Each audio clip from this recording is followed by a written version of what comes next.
เกี่ยวกับน้องสลากกับบ่ได้มาเนาะเพราะว่าได้คุยกันเด้วันนี้น้องถวยทองเพิ่นเฮ็ดเนาะพี่น้องเนาะ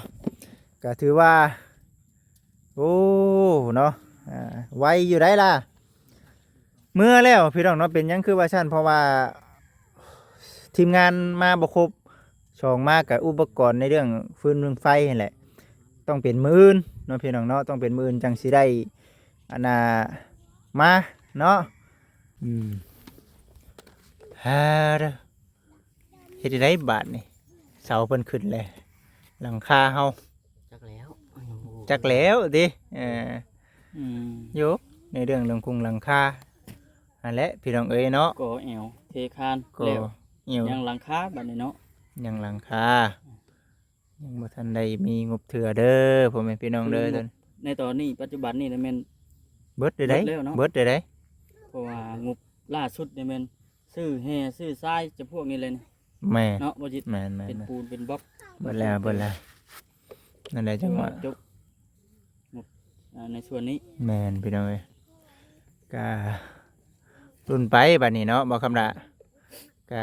สิ่งที่เฮาเฮ็ดช่วยผู้รักผู้ใหญ่เพิ่นได้ก็ช่วยเรื่องเหือแห้งเรื่องขี้ดินนี่แหละคนเข้าเนาะ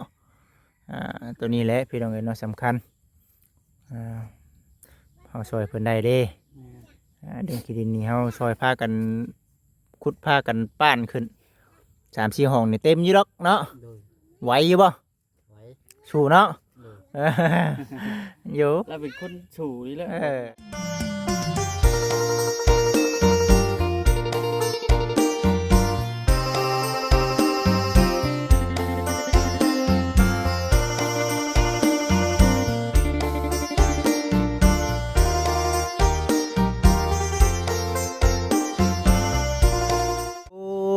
โดยกับทักทายสบายดีพ่อแม่พี่น้อง FC ทุกท่านเบิดจุขู่สู่คนพ่อกับทางเบาจิตคือเก่าเด้อพ่อแม่พี่น้องเด้ออยู่ที่เพื่อนเบาคำละเนาะพี่น้องเนาะเมื่อนี้ก็คือชีบุมีผู้ใดเนาะเขามาอัปเดตทางเบาจิตกับชีเขามาอัปเดตให้กับทางพ่อแม่พี่น้อง FC ได้เบิ่งได้ชมก่อนทั้งน้องถวยทองเนาะน้องถวยทองได้มาก่อกับทางทอแม็กเนาะน้องแม็กเพิ่นนั่นแหละพี่น้องเอ๋ยเนาะได้มาก่อส่วนทางช้างแก้วกับน้องชายดาบ่จิตนัดเด้ให้เพิ่นอยู่เฮือนเพราะว่าทางบ่จิตได้มีเรื่องคุยเวียกกับทางลูกเต้าผู้ช่วยเนาะมื้อนี้บ่จิตยังเว้าบ่คักปานใดเป็นหยังคือว่าซั่นเพราะว่าผู้รักผู้ใหญ่เพิ่นมอบหมายงานให้นี่บ่จิตบ่พาเว้าดอกว่าซั่นให้กับเจ้าเมียนหรือว่าจบจากการจากงานก่อนบ่จิตสิไปเว้าน้ำลูกน้ำเต้ากับเจ้าใหม่เพราะผู้รักผู้ใหญ่เพิ่นบอกว่าในนั้นแนวนี้นะพี่น้องเอ้ยบ่จิตก็สิเอาคำเว้าของผู้รักผู้ใหญ่เพิ่นนี่แหละไปบอกกับทางลูกเต้าเพิ่นเป็นเรื่องหยังก็รอลุ้นรอชมเบิ่งไปนํกันเด้อพี่น้องเด้อพอดีทั้งช้างแก้วกับน้องสลากก็บ่ได้มาเนาะเพราะว่าได้คุยกันเด้วันนี้น้องถวยทองเพิ่นเฮ็ดเนาะพี่น้องเนาะก็ถือว่าโอ้เนาะไวอยู่ได้ล่ะเมื่อแล้วพี่น้องเนาะเป็นยังคือว่าชั่นเพราะว่าทีมงานมาบ่ครบสองมากับอุปกรณ์ในเรื่องฟืนเรื่องไฟนี่แหละต้องเป็นมื้ออื่นเนาะพี่น้องเนาะต้องเป็นมื้ออื่นจังสิได้มาเนาะโอ้ไวเนาะไวพอสมควรได้ก่อได้นี่พี่น้องเอ้ยเนาะก่อแล้วเต็มที่บัดนี้หลังจากว่ามัดลวดเด็กเทคานขี้ดินแถวนี้แหละพี่น้องเอ้ยเนาะเราต้องช่วยเหลือกันขุดมาถมใส่โอ้งามได้พี่น้องเอ้ยเนาะออกแบบรอรุ่นไปนี่แหละอันนี้คือเป็นผู้รักผู้ใหญ่เพิ่นช่วยเหลือเด้อพ่อแม่พี่น้องเด้อเฮาก็โอ้เห็นแล้วก็ดีใจนำคือแบบนี้นี่สิบ่เต็มมาได้นี่เนาะบ่ครับเฮาขุดไปเดียวก็เต็มนี่เนาะขี้ดินมันนูนเลยส่วนตัวนั้นเพื่อเทคานนี่สูงเติบ นาะ แม่นเบิดหน้าพูนนี่เอาขี้ดินน้ำพูนนี่แหละพี่น้องเอ้ยเนาะโอ้ดีใจดีใจบอกเขาได้อจ้ะเอ้า เบิดบอก เบิดพออยู่บ่พอเนาะโอ้ เป๊ะเลย พอดีเลยนี่เนาะ เหลืออยู่ข้าง ฮะ นี่ ของน้ำก็ยังเดืออยู่บ่ นี่ก็เหลืออยู่2ต้นของน้ำ โอ้ยังดีเนาะยังดี อีกประมาณจัก700เด้อพี่น้องเด้องบยังบ่มีเนาะพี่น้องเนาะบาทนี้เบิดได้เบิดแล้วทั้งบ่แสนก็เบิดแล้วจากที่ฮู้กันมา จังไดบัด เออจังไรล่ะ บอกคำลาเอาเลขเด็ด ลูกอมคนจนอีกเลย ดูกู เอ้าพอสบายดีเด้อสบายดี จับบอกคำเอามือห้อย ลูกอมคนจนอีกแล้วบ่โอ้ย เฮ็ดเมนูอันให้ลูกชายเรา หัวไอ้ฮอนแท้ ฮ้อนแท้ อืม เบิ่งหาหมดปรุงก็ได้บัด บุงก่อนคุยกันก่อนจะหน่อย อืม พุ่นปรุงไม่บล็อกพุ่นอืม เงียบเงาพี่น้อง อืม บ้านหมู่บ้านบอกคำลา อืม เป็นเพื่อนเนาะธรรมดาน้อยหมดน้อยใหญ่ถึงใหญ่ เด็กเขามีแล้วเนาะเด็กก็มีแล้วมื้ออื่นนี่ เด็กพัน เทคานหลังจากว่าเทคานได้นี่ก็พี่ได้เบี้ยเขายังมีต่อเนื่องกันอยู่ดอกเอาขี้ดินโพนี่แหละเนาะเอาขี้ดินโพนี่แหละมีล่ออยู่บ้านเนาะ ต้องใช้ล่อได้เนาะต้องใช้ล่อน่ะแต่ว่า600เนาะเนาะประมาณนั้นเนาะประมาณ600 บาทพี่น้องเนาะล่อเดียวหั้นนะคุดใจแล้วก็ยู่ถมคุดใจยู่ถมแบบนี้เนาะ600 บาทเด้อพี่น้องเด้อ2 มื้อ3 มื้อ ค่อยเฮ็ดไปบ่มีได้แบบว่ารถถูคือแต่เก่ามันยามผ่านยามผลเด้อพี่น้องเอ้ย หายากแล้วพี่ บอกคำลาเอาสบายดีทั้งข่อยก่อนสบายดีเนาะ บ่ละรถ บนรถติ ก็แม่นรถใหญ่วะ ที่รถคุย จะคนก็2 คนบ่บอกคำลามาก่อมื้อนี้ 3 3 คนบ่กับไผเม็กกับไผ ก็ บ่ 3ตึ้งผู้ชมปูน จังเปะบ่ พอน้องจง โอ้พ่อน้องพ่อน้องชงพ่อบ่ชงตาลองตาแก้ว ตาลองตาแก้วดิตาลองช่างแก้วตาแก้วที่บอกแบบว่าขออนุญาตขออภัยอะไรบอกชื่อแล้วตรงเลยพี่น้อง โอ้ชุงเติบใดพออยู่บ่เนาะตุงเนาะ การมันนี่เด้อนี่ แมนฮู้แหละเจ้าพ่ออยู่บ่ขี้ดินนี่ บ่ พอบ่ ดินบนสิถมนี่ แม่นเอาไปที่หาขุดไปได้เนาะ ขุดอ้อมนี่แค่นี้ขุดไปแล้วนี่ อันนี้บ่ขุดได้กี่ ขุดข่าวแล้วทางนั้นก็เอาทางนี้ ก็ไม่ถูกบวกเนาะคูดใกล้ มันโด่งนี่โด เลยประเทศกันเพื่อนนี่ ในประเทศกันเพื่อนอีกดิบ่ได้เด้อ เพื่ เป็ อน นเพื่อนเอามาใช้บ้าน เทศกันเพื่อนบ่เด้อ บ่เต็มเนาะเอาพูนบ่เต็ม บ่เต็มบ่เบิดเนาะพูนเนี่ยเบิดฮ่าเราต้องไปหาขุดอยู่ไสฉัน เอารถไถและแกเอาไปขุดบนถูกชนกบเลยเนาะ ไปหาขุดบนพูนเขาบ่ได้เนาะบ่ขุดได้อยู่เดิน เอาปวกมาใส่เฮือนเพิ่งเด้ขุดทุกคน คือได้ฉันเนาะโอ้ยมันถึกเฮาเหยียบปูนเฮาใส่ข้อมือมันก็ปุ๊บเลย เต็มห้องนั่นก็ห้องนั่น ได้อยู่2ห้องเนาะมันบ่ได้ซ้ำนี่ได้พี่น้องมันยังสิขึ้นอยู่ได้นี่มันยังสิขึ้นอยู่ปั้นข้าวให้ลูกบ่น่ะ ทอดข้าวพี่น้องเอ้ยเนาะเบิ่งไปก็ถือว่าพอดีงามนะพี่น้องเนาะพอดีงาม 2 ห้องบ่ 2 ห้องเนาะ เอ้านี่เจ้ายังบ่จักบ่ เด้4 ห้องนี่ 4ห้องนี่1 2 3 4อ่ะ ขันไปเบิ่งอันนี้เฮ็ดทางหน้ามันนะ นี่มันสิเป็นแบบว่าอันนี้คือปล่อยไว้นั่งเนาะห้องนี้ กันได ปล่อยบันไดเนาะห้องบันไดแล้วก็ห้อง ไปยัง เฮานั่งตัวน้ำเจ้าน่ะก่อขึ้นไปเลยนี่ก็ก่อ ที่ว่าขี่คล้ายๆกับเพื่อนมือสานจ้ะ เป็นนั่นแหละ มันจะเป็นประตู แต่ว่านี่สิเป็นประตูใหญ่ได้นี่ประตูใหญ่ตัวนี้ตัวนี้ก็อัดเต็มเลยนี่ ใส่บ่แก้ว บล็อกแก้ว พูดอะไรบ้าง บัดที่นี่ประตูใหญ่เข้ามานี่ก็เป็นโล่งเลยนี่ ห้องเดียวห้องทุงเลย ห้องโถงตัวนี้กว้างได้เนาะห้องโถงปุ๊บมาพี่ นี่จะได้คันได้บ่เนี่ย คันบัดนี้ คันนั้น คันตัวนี้ให้ประตูอยู่หัน อันนี้ห้องทุงหญ้าไปที่ แมนห้องนอนนี่พี่น้องเห็นเนาะส่วนประตูโปงเยี่ยมนะประตูเยี่ยมที่ประตูอันน่ะออกขึ้นครัวเนาะประตูออกขึ้นครัวจะออกพุ่นแล้วก็ให้เบาคำลานอนฟันคักแล้วก็ถึกเลขเฮ็ดขึ้นครัวเด้อบัดนี้ คืนนี่ฟันยังมือนี่ผ่านมาเลยนี่ไปฟันอันน่ะเอาอะไรมายังไดบ่ได้ฟันฟัน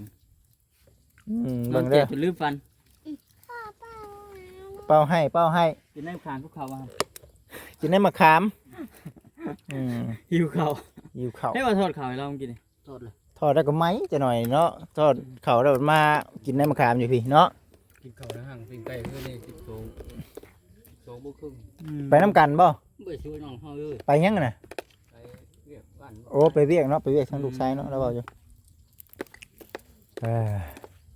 แล้วก็ไปน้ เนาะ ำไปผู้ นั่นแหละพี่น้องเอกตัวนี้กับเบิ่งชมไปน้ำกันว่าสิเป็นยังไงจากที่โบจิตฮู้เดี๋ยวนี้น่ะในเรื่องเพื่อนเนาะเบิดแล้วงบเด้อพี่น้องเด้อเบิดแล้วก็สิ่งที่เฮาเห็นอยู่ปัจจุบันนี้มีทั้งผู้ใหญ่ทั้งบ่แสนเนาะแล้วก็ผู้ใหญ่ทั้งตุสิตเนาะที่ว่าดำเนินการเฮือนนี่นะพี่น้องเอ้ยเนาะจากที่โบจิตฮู้นะก็นั่นแหละพี่น้องเอ้ยเนาะว่าสร้างมาเฮ็ดอยู่ได้พี่น้องเอ้ยมื้อนี้น่ะมาเฮ็ดอยู่ก่อจนแล้วเนาะก่อจนแล้วเบิดพุ่นแหละแต่ว่าเฮามีเวียกอยู่เพิ่นทางผู้ช่วยก็เลยมาช่วยแน่พี่น้องเนาะบวกกับเบาคำละมื้อนี้ก็ไปหางมปูงมปลาไล่อยู่บ่ปลาน่ะว่าคำละ ไอ้ปลาสานตู้ รอทีมงานมาทีมงานก็บ่ได้มาแล้วว่ะมาอันนั้นก็เลย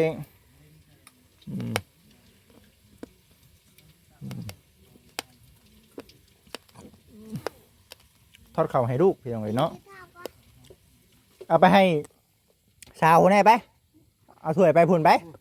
เอาถ้วยไปชูเพิ่นไหนไปบอกกล้าไปบอกไปทำแม็กไป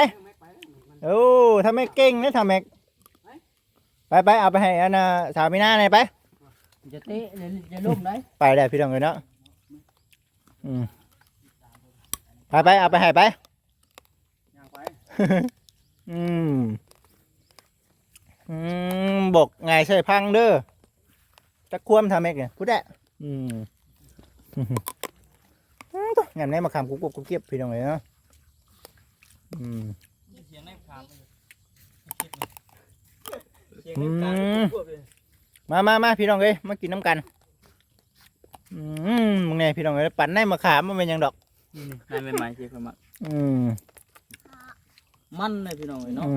แถวไม่ใช่ออก คักก็ดี แข็งอยากกินเนาะ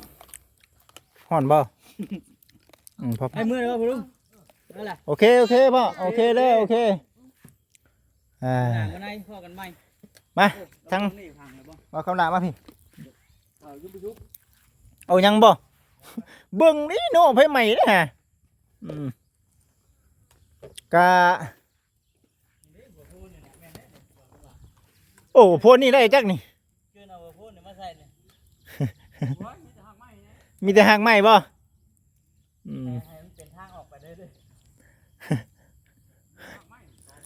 ขุดเอาต่อไม้ดิอุ้ยยำกุ๊กเลย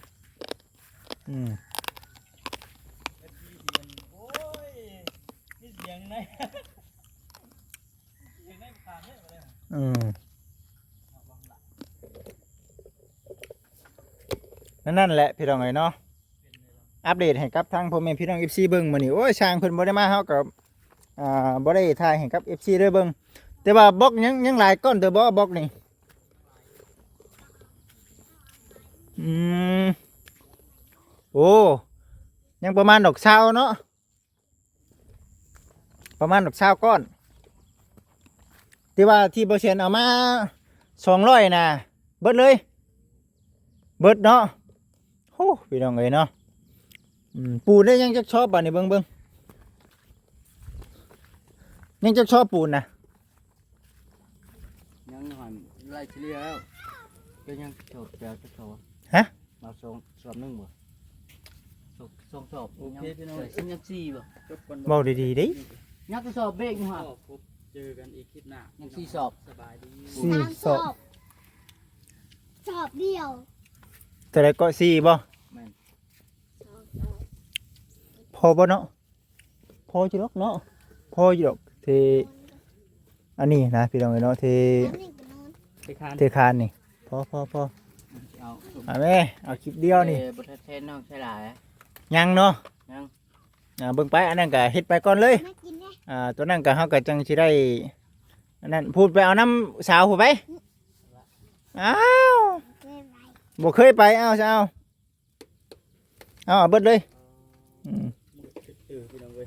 อ่า สบายดีบางคนหลังพี่ยังไง ยังบ่ได้ ไม่มาคาม ยังบ่ได้เทรน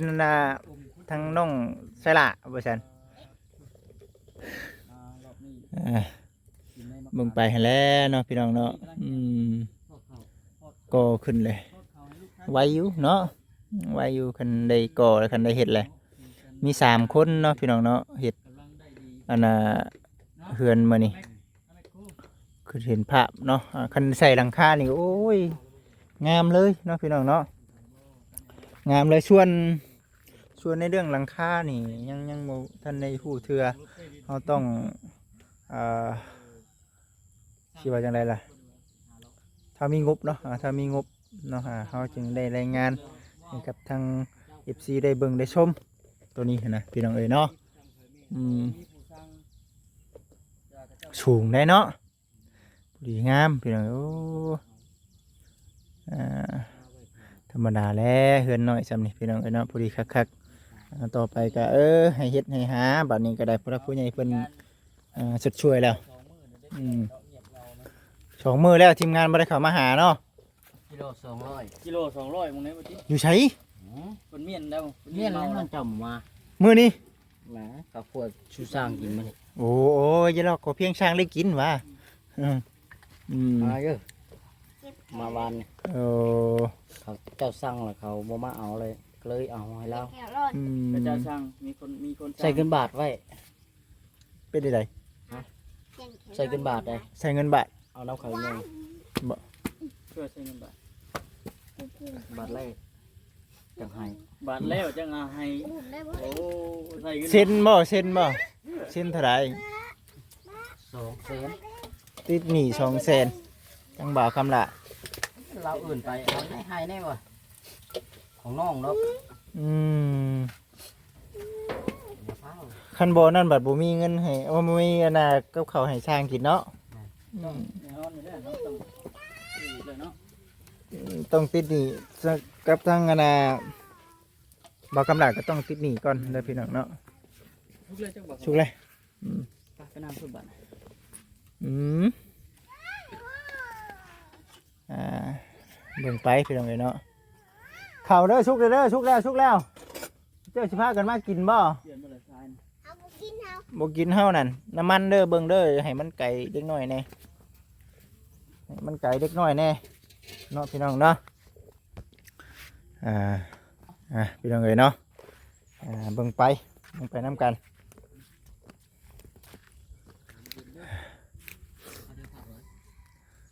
นั่งอยู่บัดนี้เนาะนั่งคุยกันก่อนสักเด็กสักหน่อยนั่งกันแหละบ่ทำไรแข่งอยู่บ่อาจจะแข่งอยู่เนาะ บ่ได้เศร้านี่เพิ่น เด้อเฮ็ดได้บาทนี่เสาเพิ่นขึ้นเลยหลังคาเฮา จักแล้ว จักแล้วดิมอยู่ในเรื่องคุงหลังคาอันแหละพี่น้องเอ้ยเนาะ ก่อแอวเทคาน ก็ แล้ว เหี่ยว ยังหลังคาบัดนี้เนาะ ยังหลังคายังบ่ทันได้มีงบเถื่อเด้อพ่อแม่พี่น้องเด้อตอน ในตอนนี้ปัจจุบันนี่นะแม่น เบิดได้ได เบิดแล้วเนาะ เบิดได้ได เพราะว่างบล่าสุดนี่แม่นซื้อแห่ซื้อทรายจะพวกนี้เลยนะ แม่ เนาะบ่จิต แม่นแม่ เป็น น ปูนเป็นบล็อก เบิดแล้วเบิดแล้วนั่นแหละจังหวะ จบงบในส่วนนี้ แม่นพี่น้องเอ้ยก็รุ่นไปบัดนี้เนาะบ่คำละก็สิ่งที่เฮาเฮ็ดช่วยผู้รักผู้ใหญ่เพิ่นได้ก็ช่วยเรื่องเฮือแห้งเรื่องขี้ดินนี่แหละคนเข้าเนาะตัวนี้แหละพี่น้องเอ้ยเนาะสำคัญเฮาช่วยเพิ่นได้เด้เรื่องขี้ดินนี่เฮาช่วยพากันขุดพากันป้านขึ้น3-4ห้องนี่เต็มอยู่ดอกเนาะ โดย ไหวอยู่บ่ ไว้ สู้เนาะ โดย อยู่ เราเป็นคนฉูนี่แหละ เฮาเฮ็ดเฮาได้พี่น้องเอ้ยเนาะมันก็แนั่นแหละ โพนนี่น่ะข่อยกะว่าสิได้แต่2ห้อง โพดนี่ กูเอาทักพี่มา ฮอดพี่บ่ โอ้ได้เอาโลดเอาให้มันเพียงกัน ประ นี่ มาณ3ห้อง ขุดใช่นี่ก็ขุดใช่โลดดิปัวปัวปัวปัวเต็มไปเดียวเต็มดอกอยู่เขตนี่ เต็ม ขุดใช่ห้องนี้ก่อน มันเต็มซ้ำมันนั่นน่ะติ อืม ครับเพราะว่าครั้งนี้มันสูงกว่าทั้งนั้นอยู่แล้ว เผื่อเทคานอีกเนาะพี่น้องเอ้ยโอ้ยเบิ่งไปเนาะพี่น้อง FC ดีใจนํทั้งบอกคำละมีแต่รอรุ่นรอชมเบิ่งไปนํกันว่าเราสิเป็นจังไดต่อเนาะพี่น้องเนาะเห็นแล้วเนาะคือเห็นภาพแล้วประชัน แต่หลังคายังไม่เห็นภาพเนาะ โอ้ยพี่น้องเอ้ยเนาะเอาจังใดก็ได้ดีใจนำเด้อพ่อแม่พี่น้องเนาะทั้งเบากำลาก็ได้รอติดตามรับชมเบิ่งไปนำกันขอให้เพิ่นมีบุญวาสนาผู้รักผู้ใหญ่เพิ่นชดช่วยเด้อพ่อแม่พี่น้องเด้อเอาสำหรับคลิปนี้ขอให้ FC ทุกท่านอยู่ดีมีแฮงปราศจากโรคภัยไข้เจ็บเด้อพี่น้องเด้อก็เข้ามาสบายดี